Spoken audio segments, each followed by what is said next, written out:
जुन्नर मधून आकडेवारी समोर येते। या ठिकाणी सुद्धा आपण पाहतोय कोण आघाडीवरती आहे, कोण पिछाडीवरती आहे, संपूर्ण आपण पाहणार आहोत। विदर्भातील सध्या आपण ही संपूर्ण दृश्य पाहतोय।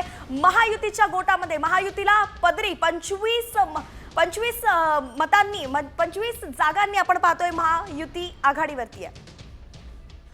बघा मुंबईमध्ये 31 जागा आपण बघतोय। महायुतीचे 21 उमेदवार पुढे आहेत। कोकणचा जर आपण विचार केला तर बघा कोकणमधल्या 20 जागांपैकी महायुती 17 जागांवर पुढे आहे। लोकसभा निवडणुकीत देखील महायुतीचा मोठा प्रभाव कोकणामध्ये होता। आत्ताच्या विधानसभेमधील चित्र पण बघा, महाविकास आघाडी केवळ 3 जागांवर पुढे आहे। तर इतर पक्षांच्या गोटामध्ये त्यांना अजून पदरात कुठलंही कोकणातली जागा मिळत नाही असं दिसतंय आपल्याला। कोकणची संपूर्ण दृश्य आपण पाहतोय। कोकणामध्ये सध्या महायुती आघाडीवरती आहे। 17 जागा महायुतीच्या पदरात कोकणातून पडताना दिसत आहेत। बघा बड्या नेत्यांची प्रतिष्ठा पणाला लागली आहे। त्यामध्ये काँग्रेसचे बघा कोण कोण नेते आहेत। संगमनेरमधून बाळासाहेब थोरात, पृथ्वीराज चव्हाण, कराड दक्षिणमधून, लातूर शहरातून अमित देशमुख विद्यमान आमदार, यशोमती ठाकूर माजी मंत्री आहेत तिवसामधून, आणि लातूर ग्रामीणमधून धीरज देशमुख।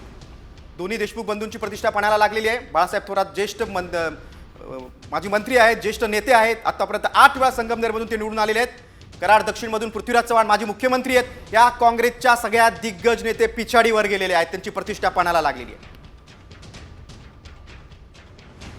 बघा आत्ताच्या क्षणाचं काय चित्र आहे बघा। तर महाराष्ट्रातील 275 जागांबद्दल सांगायचं तर आपण बघतोय भाजप 104 जागांवरती सध्या सर्च करताना दिसत आहे। काँग्रेस 30 जागांवरती आहे। राष्ट्रवादी शरदचंद्र पवार पक्ष आपण बघितला तर 38 जागांवरती आहे।